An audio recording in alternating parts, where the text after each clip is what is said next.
Hé, salut! Qu'est-ce que tu fais là? Bien, c'est sympa de m'accompagner dans ma petite promenade dominicale. Il fait beau, mais il fait froid, donc j'ai revêtu le bonnet. Eh bien, tout ça pour te dire qu'aujourd'hui, je vais te faire un petit retour d'expérience après les 5 mois passés sur la Via Francigena. Rappelle-toi, j'étais parti de Canterbury avec Pierre jusqu'à Rome. Et puis dans cette vidéo, je vais donc te parler de tout le retour d'expérience par rapport à plein de choses. Je vais faire un comparatif également avec le chemin de Compostelle par rapport au Camino Frances. Et puis je vais éventuellement te parler aussi des zones qui peuvent être évitées sur la Via Francigena.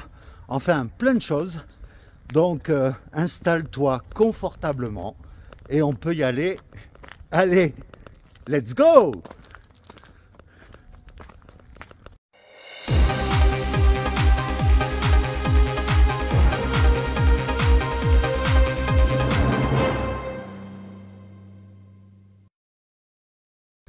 Alors, on commence tout de suite, on ne perd pas de temps parce que j'ai beaucoup de choses à te dire sur cette Via Francigena.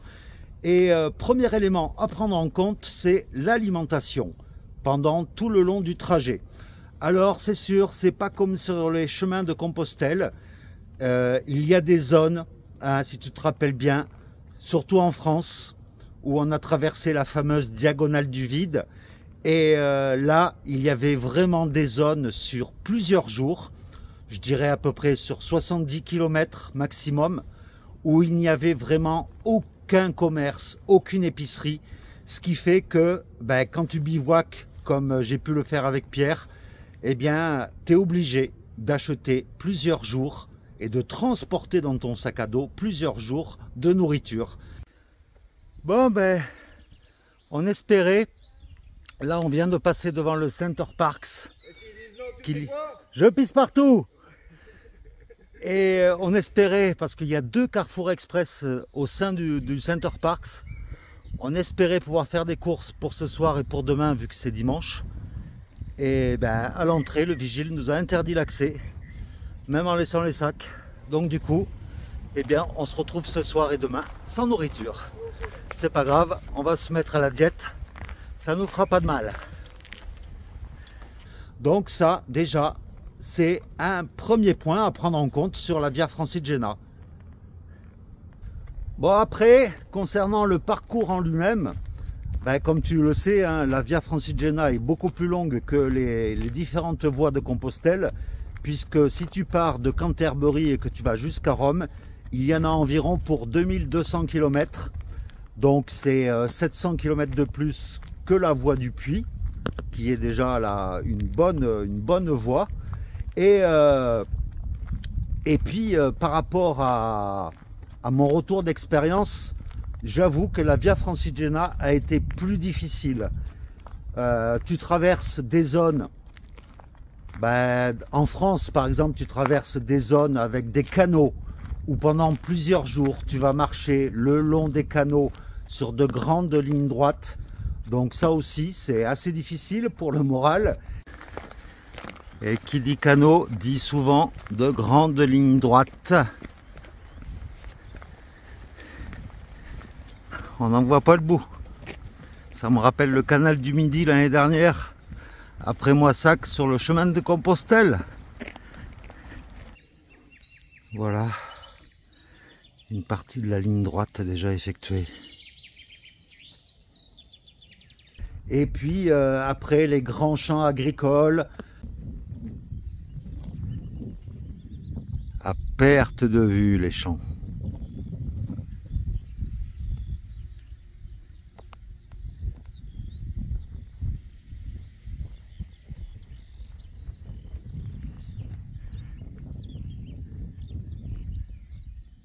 Et après, en Suisse, bien sûr, c'est beaucoup plus montagneux. Mais le point culminant, par exemple, sur la voie du Puy, c'était le col de Roncevaux à 1480 mètres, je crois. Alors que là, quand tu passes par la Suisse, par le col du Grand Saint-Bernard, Là, il y a un gap de 1000 mètres puisque tu montes à pratiquement 2500 mètres d'altitude. Et je peux te dire que l'ascension du col du Grand Saint-Bernard, avec Pierre, on a mis 4 jours pour le monter, 2 jours pour le descendre. Et je peux te dire que l'ascension, c'est pas comme sur le col de Roncevaux où c'est beaucoup de bitume. Là, c'est que des chemins avec de la pierre partout, des rochers. Et je peux te dire que le chemin était plus difficile.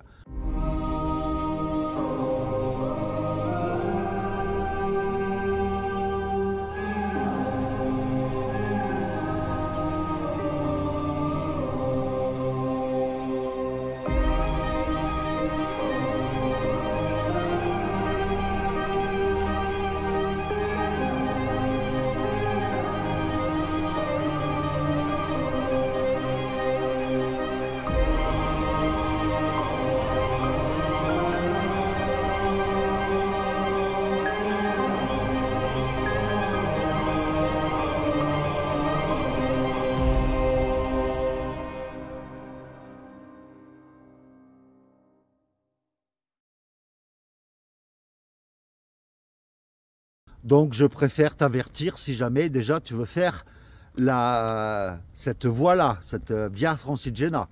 Et puis ensuite, il y a la partie italienne, où là, eh bien, déjà, après la vallée d'Aoste, tu vas te retrouver dans ce que j'avais appelé la Meseta italienne, c'est-à-dire toute la région des rizières avec des moustiques par millions qui t'attaquent dès que tu t'arrêtes de marcher.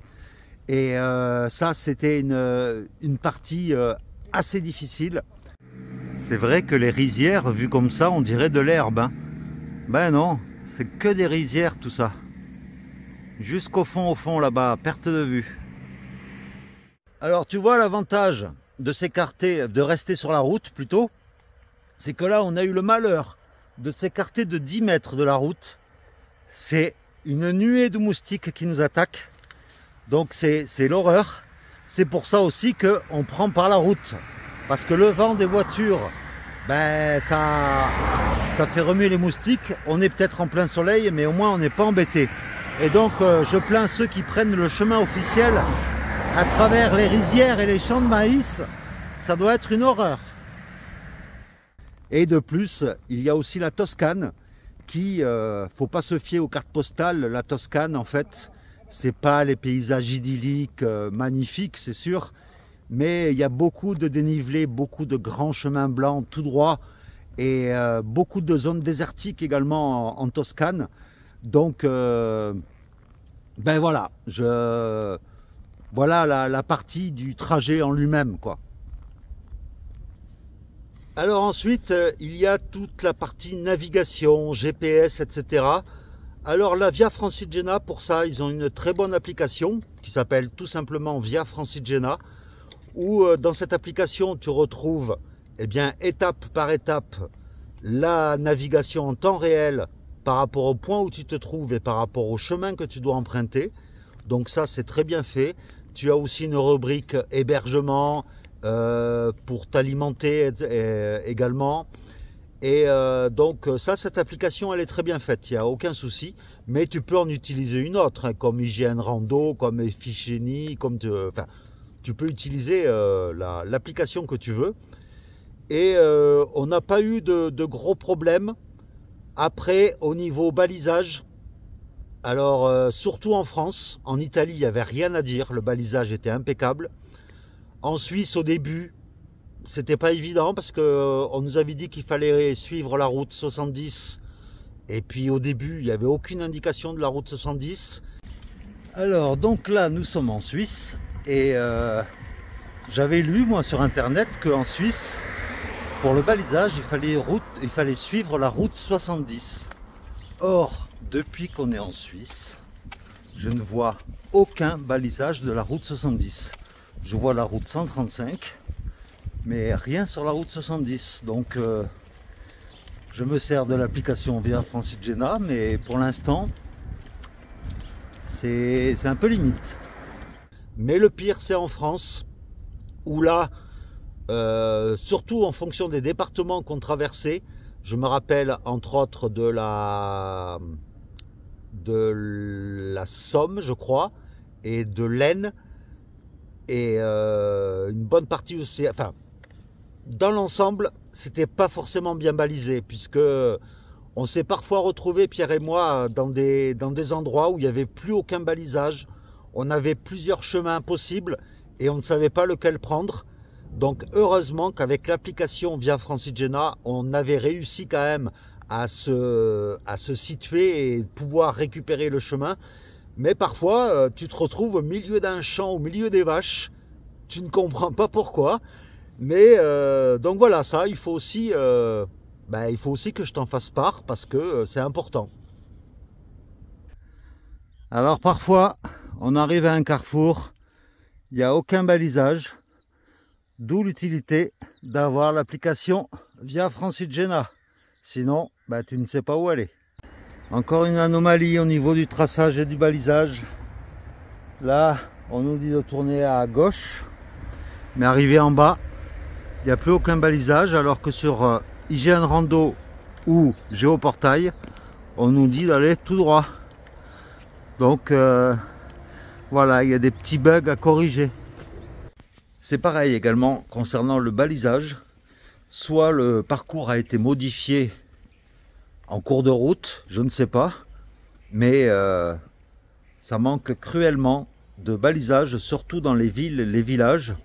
Et là par exemple, eh bien heureusement que je suis, que ce soit IGN Rando ou Via Francigena, on suit le parcours qui est indiqué, mais à mon avis ils ont dû le modifier entre l'année dernière et cette année, ce qui fait que là où on est, il n'y a aucun balisage par exemple.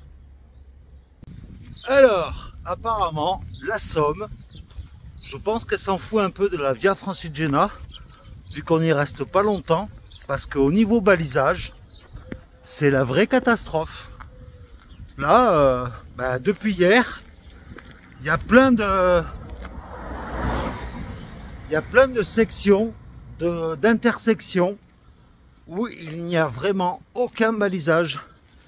Donc, si un jour tu dois faire la Via Francigena, je te conseille de prendre l'application Via Francigena, parce que sans elle, je ne sais pas où on serait. Donc voilà, c'est un petit appel au Conseil général de la Somme. Voilà un autre exemple d'absence de balisage. On prend à droite ou à gauche? Pierre est en train de chercher s'il y a des balisages sur les poteaux qui sont couchés, mais apparemment il n'y a rien du tout. Donc voilà, la Somme, il y a un effort à faire. Hein. Mais qu'est-ce que c'est ce bordel? Dis ouais. Donc Francis, dis donc Géna. Qu'est-ce que c'est ce bordel? Voilà, comme le dit si bien Pierre, sur le bord du chemin, on retrouve un bout de pancarte de la Via Francigena qui était apparemment sur un poteau, mais le poteau on ne le trouve pas. Alors, est-ce qu'il a été arraché par un engin agricole ou je ne sais quoi? Parce que arrivé à cette intersection-là, si tu n'as pas l'application, tu ne sais pas s'il faut aller à droite, à gauche ou tout droit. Donc, voilà. Merci Francis. Merci Géna. Ouais.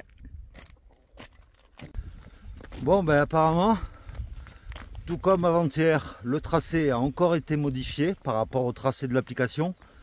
Sauf que là, on nous dirige au milieu des prés. Et après, plus de balisage, plus rien. Donc, c'est bien de modifier le tracé. Mais bon, il faudrait peut-être que le balisage soit fait jusqu'au bout. Parce que là, on prend un chemin, on ne sait même pas si on prend le bon chemin. Donc, voilà quoi. Bon, là, le nouveau tracé, là, c'est de la merde.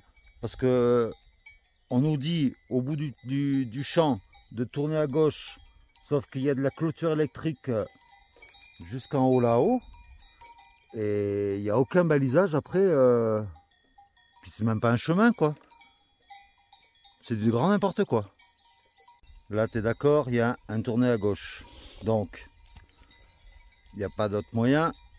Mais si tu tournes à gauche, tu longes une clôture électrique. Et arrivé en haut, il y a une autre clôture électrique et on ne peut pas sortir. Donc c'est quoi le problème? Regarde un peu le bordel dans lequel on doit passer. On s'est débrouillé comme on pouvait. Mais franchement, là, votre balisage, il est à revoir. Hein, parce que c'est une vraie merde. Regardez. On patauge dans la merde. Et là, c'est vraiment de la merde. Bon, là, je vais te montrer, en fait, le nouveau parcours qui a été dévié, apparemment, du chemin initial. Donc, en rouge, c'est le chemin que j'ai sur l'application. Et le point rouge, c'est là où nous sommes. Et nous, on doit se diriger vers les hôpitaux neufs ou je sais pas quoi. Donc, comme tu peux le voir, on s'éloigne.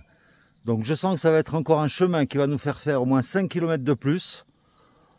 Je sais pas quelle idée ils ont eu, hein, la Fédération Française de Randonnée. Hein. Un autre point important également pour ceux qui veulent se dormir le soir au chaud dans un gîte ou dans une auberge ou ce que tu veux. Sur la Via Francigena, vu que c'est un chemin qui est assez récent, eh bien le nombre d'hébergements est relativement pas homogène. C'est-à-dire que si tu dors absolument dans un gîte tous les jours, tu vas te retrouver parfois à devoir marcher 40 km sur une journée pour pouvoir trouver un logement. Donc ça, c'est pas évident du tout. Et puis, il y a également le piège, entre guillemets, des donativos. Bon, ça doit exister aussi sur Compostelle, mais moi, personnellement, je ne l'ai jamais rencontré, ça, sur Compostelle. Mais sur la Via Francigena, tu as des donativos qui s'affichent en tant que tels. Et quand tu arrives sur place, en fait, tu t'aperçois qu'on te demande un forfait minimum de 10, 15 euros. Donc, pour moi, je n'appelle pas ça un donativo. Et si on est venu dans cette abbaye, en fait, San Albino, c'est tout simplement parce qu'on avait vu un panneau sur le chemin où il y avait indiqué abbaye San Albino donativo. Et au bout du compte, c'est pas un donativo, puisqu'à la fin du repas, on nous a demandé 20 euros chacun. Et franchement, je les avais pas, Pierre non plus. Donc on a donné ce qu'on avait. Et c'était un peu parce que les autres pèlerins ont donné 20 euros. Voilà, on a été un peu trompé par le panneau qu'on avait croisé sur le chemin en voyant donativo. Par contre, dans ce donativo, bon, il est très bien, il est top, mais la dame qui nous a reçus au départ, elle nous demandait directement 15 euros. Et moi, je lui ai juste demandé si c'était pas un donativo. Et là, elle s'est reprise. Elle a dit si, là, il y a une boîte. Si vous voulez donner en donativo, il n'y a pas de souci. Donc, je trouve la démarche un peu... Voilà, c'est un donativo. Elle a essayé de nous demander directement de l'argent. Donc, voilà, c'est juste pour vous prévenir que si vous venez dans ce donativo, ici, eh bien... Voilà, dites bien que c'est mentionné, que c'est bien un donativo ici. Donc, si tu regardes mes différentes vidéos que j'ai pu faire, tu sauras de suite quels sont les lieux en question pour les faux donativos, on va dire. Donc, ça aussi, c'est important et ça fait partie de mon retour d'expérience. Alors ensuite...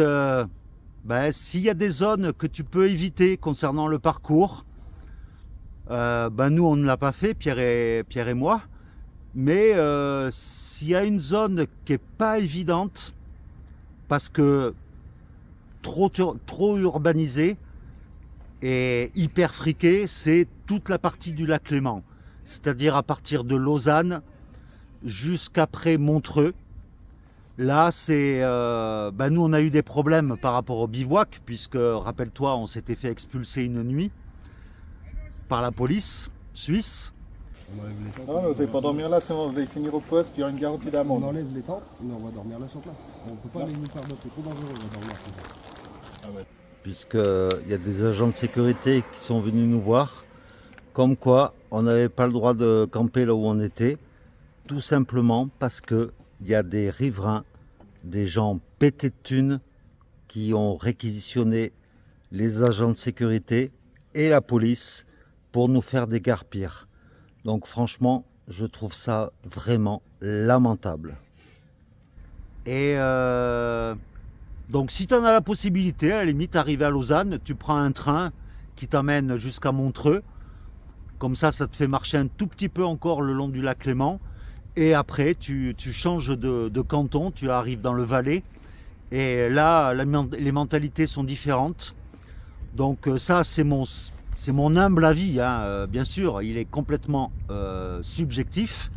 Mais pour l'avoir vécu, voilà, c'est la seule zone éventuellement que j'éviterais si je devais le refaire. Après, la partie des rizières en Italie, c'est vrai que c'est pas une partie facile. Je connais certains qui avaient fait la Via Francigena en même temps que nous, qui avaient évité une partie de ces rizières-là. Mais voilà, c'est quand même à faire, quoi. Il n'y a pas de souci. Tant que tu as de l'anti-moustique, etc., il n'y aura pas de souci.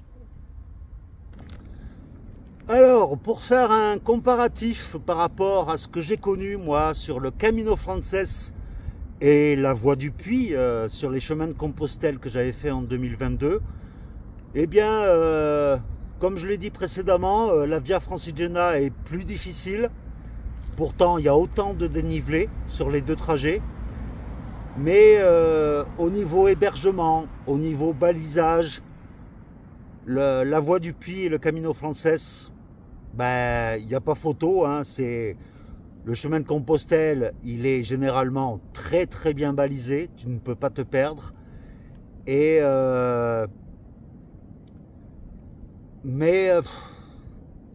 après, je ne veux pas te décourager de faire la Via Francigena, bien au contraire, puisque nous on l'a fait avec plaisir. C'est sûr qu'il est plus long, mais c'est un chemin à faire. Franchement, c'est un chemin de pèlerinage qu'il faut faire au moins une fois dans sa vie, ne serait-ce que pour la diversité des paysages. Et donc en conclusion de cette vidéo, eh bien je te dirais que même si c'est plus difficile, pas énormément non plus, hein, je te rassure, mais la Via Francigena, c'est un chemin en devenir qui monte progressivement d'année en année par rapport à la fréquentation des randonneurs dessus. Et donc je t'invite chaleureusement à le faire en tenant compte ou pas des conseils que j'ai pu te donner dans cette vidéo. Et donc ben, je n'aurai qu'un seul mot: bon chemin à tous, quel que soit le chemin que tu prendras cette année. Et puis je te dis à la semaine prochaine pour de nouvelles aventures, une nouvelle vidéo. Et puis je te fais de gros bisous. Et puis à très très vite. Allez, ciao.